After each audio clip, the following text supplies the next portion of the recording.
By the time Aenys returned to King's Landing, the news had grown even worse.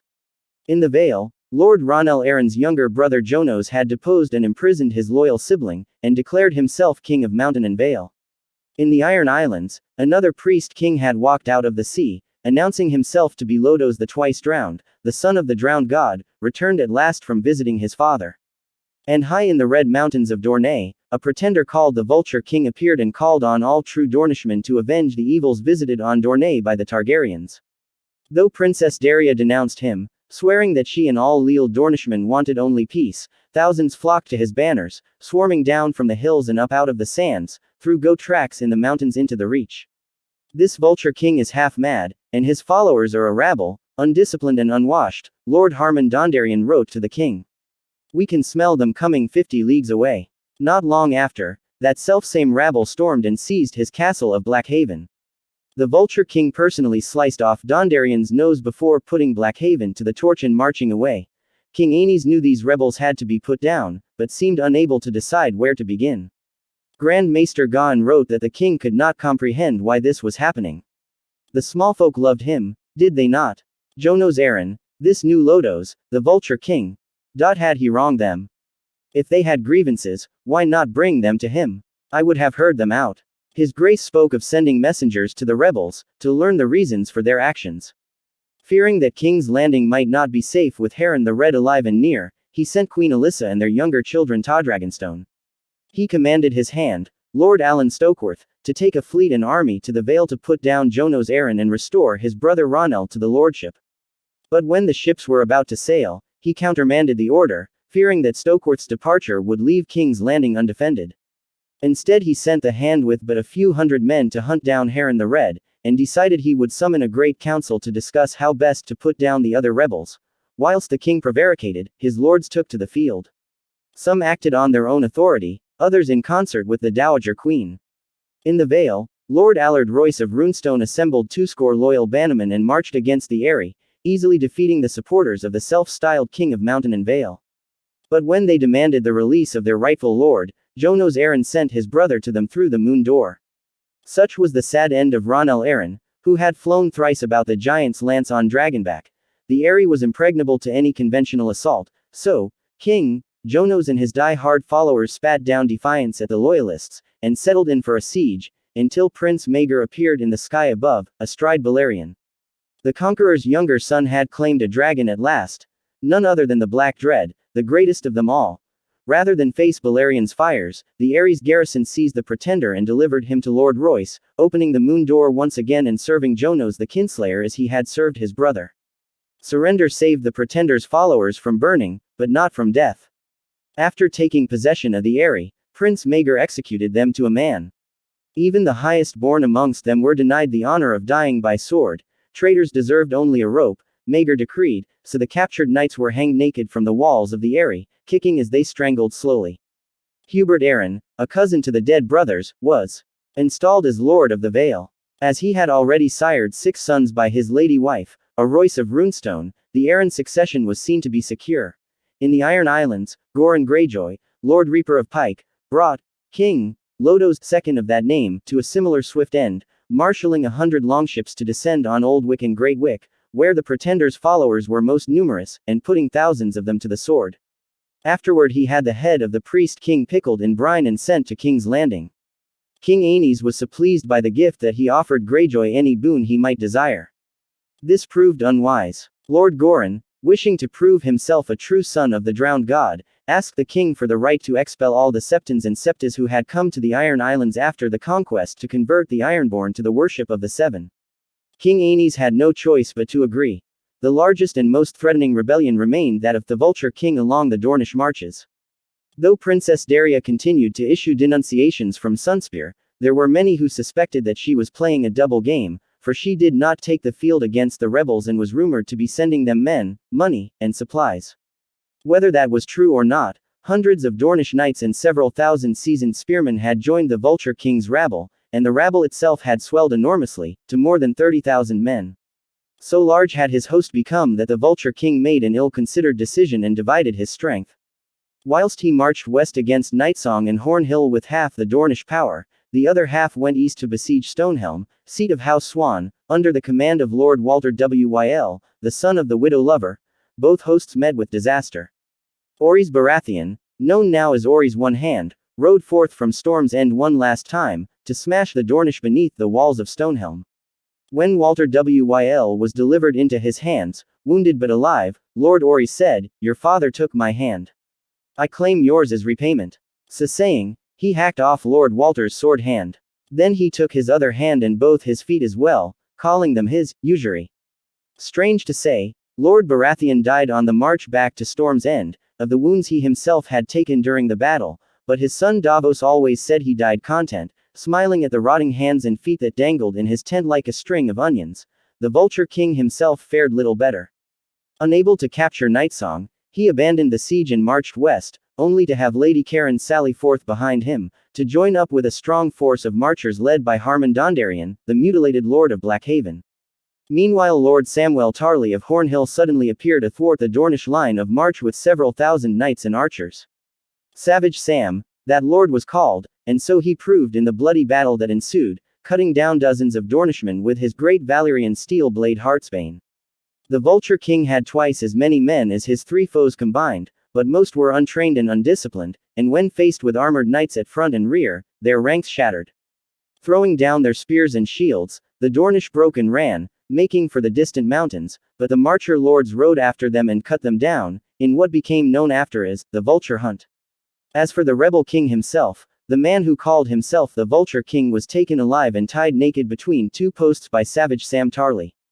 The singers like to say that he was torn to pieces by the very vultures from whom he took his style, but in truth he perished of thirst and exposure, and the birds did not descend on him. Until well after he was dead. In later years, several other men would take the title Vulture King, but whether they were of the same blood as the first, no man can say. His death is generally accounted as the end of the Second Dornish War, though that is somewhat of a misnomer, since no Dornish lords ever took the field, and Princess Daria continued to vilify the Vulture King until his end and took no part in his campaigns. The first of the rebels proved to be the last as well, but Harren the Red was at last brought to bay in a village west of the God's Eye. The outlaw king did not die meekly. In his last fight, he slew the king's hand, Lord Alan Stokeworth, before being cut down by Stokeworth's squire, Berner Brune. A grateful King Aenys conferred knighthood on Brune, and rewarded Davos Baratheon, Samwell Tarly, No-Nose Dondarrion, Ellen Karen, Allard Royce, and Goran Greyjoy with gold, offices, and honors. The greatest plaudits he bestowed on his own brother. On his return to King's Landing, Prince Maegor was hailed as a hero. King Aenys embraced him before a cheering throng, and named him Hand of the King. And when two young dragons hatched amidst the firepits of Dragonstone at the end of that year, it was taken for a sign. But the amity between the dragon's sons did not long endure. It may be that conflict was inevitable, for the two brothers had very different natures. King Aenys loved his wife, his children, and his people, and wished only to be loved in turn. Sword and lance had lost whatever appeal they ever had for him. Instead his grace dabbled in alchemy, astronomy, and astrology, delighted in music and dance, wore the finest silks, samites, and velvets, and enjoyed the company of maesters, septons, and wits. His brother, Maegor, taller, broader, and fearsomely strong, had no patience for any of that, but lived for war, tourneys, and battle. He was rightly regarded as one of the finest knights in Westeros, though his savagery in the field and his harshness toward defeated foes was oft remarked upon as well. King Aenys sought always to please. When faced with difficulties, he would answer with soft words, whereas Maegor's reply was ever steel and fire. Grand Maester Gon wrote that Aenys trusted everyone, Maegor no one.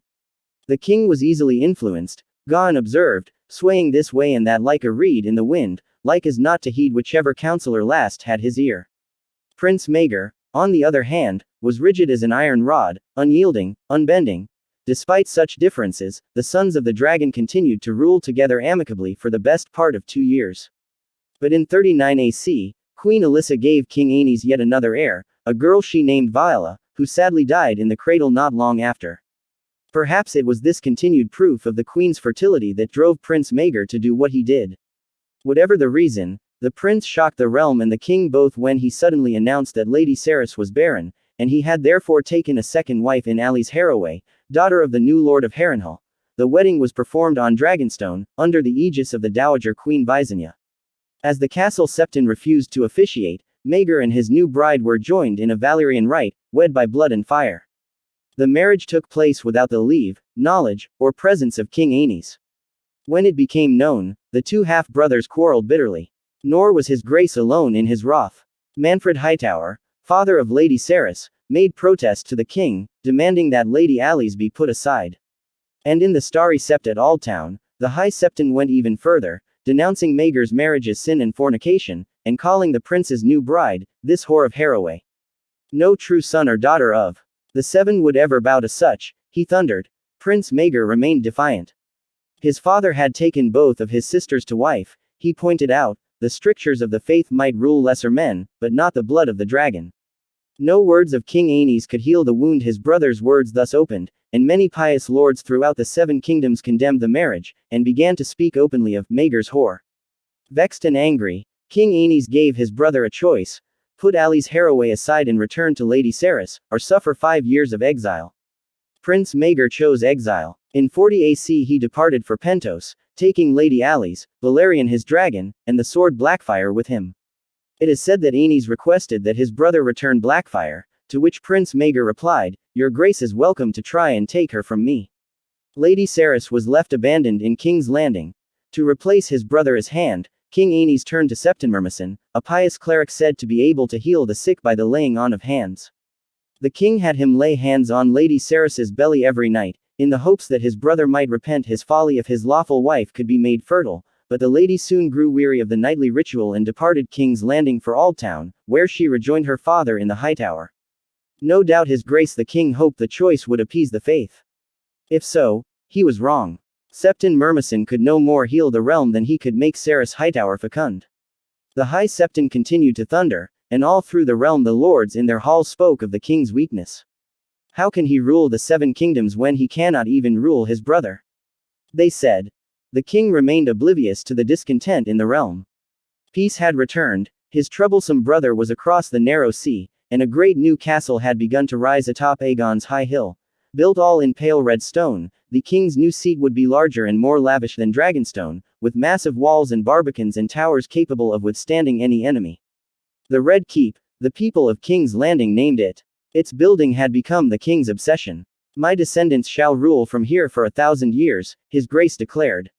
Perhaps thinking of those descendants, in 41 AC Aenys Targaryen made a disastrous blunder and announced his intention to give the hand of his daughter Rhaena in marriage to her brother Aegon, heir to the Iron Throne. The princess was 18, the prince 15. They had been close since childhood, playmates when young. Though Aegon had never claimed a dragon of his own, he had ascended into the skies more than once with his sister, on Dreamfire. Lean and handsome and growing taller every year, Aegon was said by many to be the very image of his grandsire at the same age. 3 years of service as a squire had sharpened his prowess with sword and axe, and he was widely regarded as the best young lance in all the realm. Of late, many a young maiden had cast her eye upon the prince, and Aegon was not indifferent to their charms. If the prince is not wed, Grand Maester Gawain wrote the Citadel, his grace may soon have a bastard grandchild to contend with. Princess Rhaena had many a suitor as well, but unlike her brother she gave encouragement to none of them. She preferred to spend her days with her siblings, her dogs and cats, and her newest favorite, Elaine Royce, daughter to the Lord of Runestone, a plump and homely girl, but so cherished that Rhaena sometimes took her flying on the back of Dreamfire, just as she did her brother Aegon. More often, though, Rhaena took to the skies by herself. After her 16th nameday, the princess declared herself a woman grown, free to fly where I will. And fly she did. Dreamfire was seen as far away as Harrenhal, Tarth, Runestone, Ghoultown. It was whispered, though never proved, that on one of these flights Rhaena surrendered the flower of her maidenhead to a lowborn lover. A hedge knight, one story had it, others named him a singer, a blacksmith's son, a village septon. In light of these tales, some have suggested that Aenys might have felt a need to see his daughter wed as soon as possible. Regardless of the truth of that surmise, at 18 Rhaena was certainly of an age to marry. 3 years older than her mother and father had been when they were wed. Given the traditions and practices of House Targaryen, a match between his 2 eldest children must have seemed the obvious course to King Aenys. The affection between Rhaena and Aegon was well known, and neither raised any objection to the marriage. Indeed, there is much to suggest that both had been anticipating just such a partnership since they had first played together in the nurseries of Dragonstone and the Eggenfort. The storm that greeted the king's announcement took them all by surprise, though the warning signs had been plain enough for those with the wit to read them. The faith had condoned, or at the very least ignored, the marriage of the conqueror and his sisters, but it was not willing to do the same for their grandchildren. From the Starry Sept came a blistering condemnation, denouncing the marriage of brother to sister as an obscenity. Any children born of such a union would be abominations in the sight of gods and men, the father of the faithful proclaimed, in a declaration that was read by 10,000 septons throughout the seven kingdoms. Aenys Targaryen was infamous for his indecision, yet here, faced with the fury of the faith, he stiffened and grew stubborn. The Dowager Queen Visenya advised him that he had but two choices: he must abandon the marriage and find new matches for his son and daughter, or mount his dragon, Quicksilver, to fly to Aldtown to burn the Starry Sept down around the High Septon's head. King Aenys did neither. Instead, he simply persisted. On the day of the wedding, the streets outside the Sept Ofremembrance built atop the hill of Rhaenys, and named in honor of the dragon's fallen queen, were lined with warriors' sons in gleaming silver armor, making note of each of the wedding guests as they passed by, afoot, a horse, or in litters. The wiser lords, perhaps expecting that, had stayed away. Those who did come to bear witness saw more than a wedding. At the feast afterward, King Aenys compounded his misjudgment by granting the title Prince of Dragonstone to his presumptive heir, Prince Aegon. A hush fell over the hall at those words, for all present knew the title had hitherto belonged to Prince Maegor. At the high table, Queen Visenya rose and stalked from the hall without the king's leave. That night she mounted Vhagar and returned to Dragonstone, and it is written that when her dragon passed before the moon, that orb turned as red as blood. Aenys Targaryen did not seem to comprehend the extent to which he had roused the realm against him. Eager to win back the favor of the smallfolk, he decreed that the prince and princess would make a royal progress through the realm, no doubt thinking of the cheers that had greeted him everywhere he went on his own progress. Wiser perhaps than her father, Princess Rhaena asked his leave to bring her dragon, Dreamfire, with them, but Aenys forbade it. As Prince Aegon had not yet ridden a dragon, the king feared that the lords and commons might think his son unmanly if they saw his wife on dragonback and him upon a palfrey. The king had grossly misjudged the temper of the kingdom, the piety of his people, and the power of the High Septon's words. From the first day they set out, Aegon and Rhaena and their escort were jeered by crowds of the faithful wherever they went. At Maidenpool, not a single Septon could be found to pronounce a blessing at the feast Lord Mudan threw in their honor. When they reached Harrenhal, Lord Lucas Harroway refused to admit them to his castle unless they agreed to acknowledge his daughter Alice as their uncle's true and lawful wife. Their refusal won them no love from the pious, only a cold wet night intense beneath the towering walls of Black Heron's mighty castle. At one village in the Riverlands, several poor fellows went so far as to pelt the royal couple with clods of dirt. Prince Aegon drew his sword to chastise them and had to be restrained by his own knights, for the prince's party was greatly outnumbered. Yet that did not stop Princess Rhaena from riding up to them to say, "You are fearless when facing a girl on a horse, I see. The next time I come, I will be on a dragon. Throw dirt on me then, I pray you." Elsewhere in the realm, matters went from bad to worse. Septon Myrmison, the king's hand, was expelled from the faith in punishment for performing the forbidden nuptials, whereupon Aenys himself took quill in hand to write to the High Septon, asking that His High Holiness restore, my good Myrmison, and explaining the long history of brother-sister marriages in Old Valyria.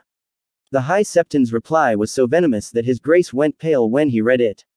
Far from relenting, the shepherd of the faithful addressed Aenys as King Abomination, declaring him a pretender and a tyrant, with no right to rule the seven kingdoms. The faithful were listening. Less than a fortnight later, as Septon Myrmison was crossing the city in his litter, a group of poor fellows came swarming from an alley and hacked him to pieces with their axes. The warriors' sons began to fortify the hill of Rhaenys, turning the Sept of Remembrance into their citadel. With the Red Keep still years away from completion, the king decided that his manse atop Visenya's hill was too vulnerable and made plans to remove himself to Dragonstone with Queen Alyssa and their younger children. That proved a wise precaution. 3 days before they were to sail, two poor fellows scaled the manse's walls and broke into the king's bedchamber. Only the timely intervention of the Kingsguard saved Aenys from an ignoble death. His grace was trading Visenya's hill for Visenya herself. On Dragonstone the Queen Dowager famously greeted him with, "You are a fool and a weakling, nephew. Do you think any man would ever have dared speak so to your father? You have a dragon. Use him." Fly to Alltown and make this starry sept another Harrenhal. Or give me leave, and let me roast this pious fool for you.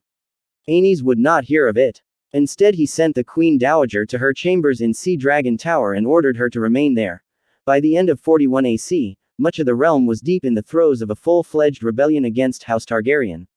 The four false kings who had arisen on the death of Aegon the Conqueror now seemed like so many posturing fools against the threat posed by this new rising, for these rebels believed themselves soldiers of the Seven, fighting a holy war against godless tyranny. Dozens of pious lords throughout the Seven Kingdoms took up the cry, pulling down the king's banners and declaring for the Starry Sept.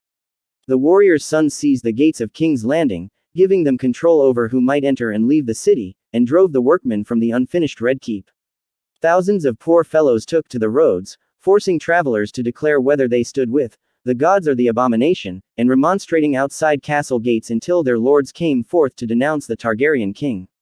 In the Westerlands, Prince Aegon and Princess Rhaena were forced to abandon their progress and take shelter in Crakehall Castle. An envoy from the Iron Bank of Bravos, sent to Alltown to treat with Martin Hightower, the new lord of the Hightower and voice of Alltown, his father, Lord Manfred, having died a few moons earlier, wrote home to say that the High Septon was the true king of Westeros, in all but name. The coming of the new year found King Aenys still on Dragonstone, sick with fear and indecision. His grace was but 35 years of age, but it was said that he looked like a man of 60, and Grand Maester Gon reported that he oft took to his bed with loose bowels and stomach cramps. When none of the Grand Maester's cures proved efficacious, the Dowager Queen took charge of the king's care, and Aenys seemed to improve for a time, only to suffer a sudden collapse when word reached him that thousands of poor fellows had surrounded Crakehall, where his son and daughter were reluctant guests. 3 days later, the king was dead. Like his father, Aenys Targaryen, the first of his name, was given over to the flames in the yard at Dragonstone. His funeral was attended by his sons Viserys and Jaehaerys, 12 and 7 years of age respectively, and his daughter Alysanne, 5. His widow, Queen Alyssa, sang a dirge for him, and his own beloved Quicksilver set his pyre alight, though it was recorded that the dragons Vermithor and Silverwing added their own fire to hers. Queen Visenya was not present. Within an hour of the king's death, she had mounted Vhagar and flown east across the narrow sea. When she returned, Prince Maegor was with her, on Balerion.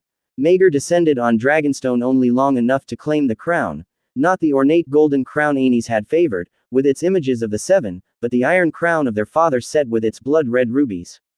His mother placed it on his head, and the lords and knights gathered there knelt as he proclaimed himself Maegor of House Targaryen, first of his name, King of the Andals, the Rhoynar, and the First Men, Lord of the Seven Kingdoms, and Protector of the realm. Only Grand Maester Gon dared object. By all the laws of inheritance, laws that the Conqueror himself had affirmed after the conquest, the Iron Throne should pass to King Aenys' son Aegon, the aged Maester said. The Iron Throne will go to the man who has the strength to seize it, Maegor replied.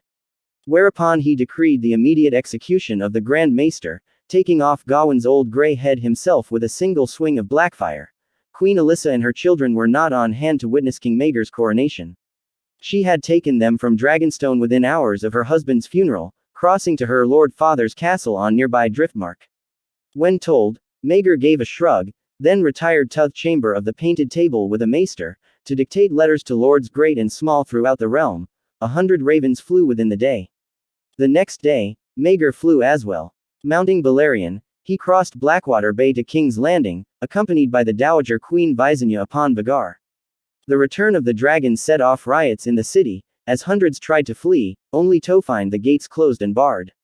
The warriors' sons held the city walls, the pits and piles of what would be the Red Keep, and the Hill of Rhaenys, where they had made the Sept of Remembrance their own fortress. The Targaryens raised their standards atop Visenya's hill and called for leal men to gather to them. Thousands did. Visenya Targaryen proclaimed that her son Maegor had come to be their king. A true king, blood of Aegon the Conqueror, who was my brother, my husband, and my love. If any man questions my son's right to the Iron Throne, let him prove his claim with his body. The warriors' sons were not slow to accept her challenge. Down from the Hill of Rhaenys they rode, 700 knights in silvered steel led by their grand captain, Sir Daemon Morrigan, called Daemon the Devout. Let us not bandy words, Maegor told him. Swords will decide this matter. Sir Daemon agreed. The gods would grant victory to the man whose cause was just, he said. Let each side have 7 champions, as it was done in Andalos of old. Can you find 6 men to stand beside you? For Aenys had taken the king's guard to Dragonstone, and Maegor stood alone. The king turned to the crowd. Who will come and stand beside his king? He called. Many turned away in fear or pretended that they did not hear, for the prowess of the warrior's sons was known to all. But at last one man offered himself. No knight, but a simple man at arms who called himself Dick Bean. I've been a king's man since I was a boy, he said. I mean to die a king's man. Only then did the first knight step forward. This Bean shames us all. He shouted. Are there no true knights here? No leal men. The speaker was Berner Brune, the squire who had slain Haran the Red and been knighted by King Aenys himself. His scorn drove others to offer their swords. The names of the 4 Maegor chose are writ large in the history of Westeros: Sir Bram of Blackhull, a hedge knight, Sir Rayford Rosby, Sir Guy Lothston, called Guy the Glutton, and Sir Lucifer Massey, Lord of Stoneadence. The names of the 7 warriors' sons have likewise come down to us. They were Sir Daemon Morrigan, called Daemon the Devout, Grand Captain of the warriors' sons; Sir Lyle Bracken, Sir Harry's Horp, called Death's Head Harry; Sir Aegon Ambrose, Sir Dickon Flowers, the bastard of Beesbury; Sir Willem the Wanderer, and Sir Garibald of the 7 Stars, the Septon Knight. It is written that Daemon the Devout led a prayer, beseeching the warrior to grant strength to their arms. Afterward the Queen Dowager gave the command to begin. And the issue was joined. Dick Bean died first, cut down by Lyle Bracken mere instants after the combat began. Thereafter accounts differ markedly. One chronicler says that when the hugely fat Sir Guy the Glutton was cut open, the remains of 40 half-digested pies spilled out. Another claims Sir Garibald of the 7 Stars sang a paean as he fought. Several tell us that Lord Massey hacked off the arm of Harry Horp. In one account, Death's Head Harry tossed his battle axe into his other hand and buried it between Lord Massey's eyes. Other chroniclers suggest Sir Harry simply died. Some say the fight went on for hours, others that most of the combatants were down and dying in mere moments. All agree that great deeds were done and mighty blows exchanged, until the end found Maegor Targaryen standing alone against Daemon the Devout and Willem the Wanderer. Both of the warrior's sons were badly wounded, and his grace had Blackfire in his hand, but even so, it was a near thing. Even as he fell, Sir Willem dealt the king a terrible blow to the head that cracked his helm and left him insensate. Many thought Maegor dead until his mother removed his broken helm. The king breathes, she said. The king lives. The victory was his.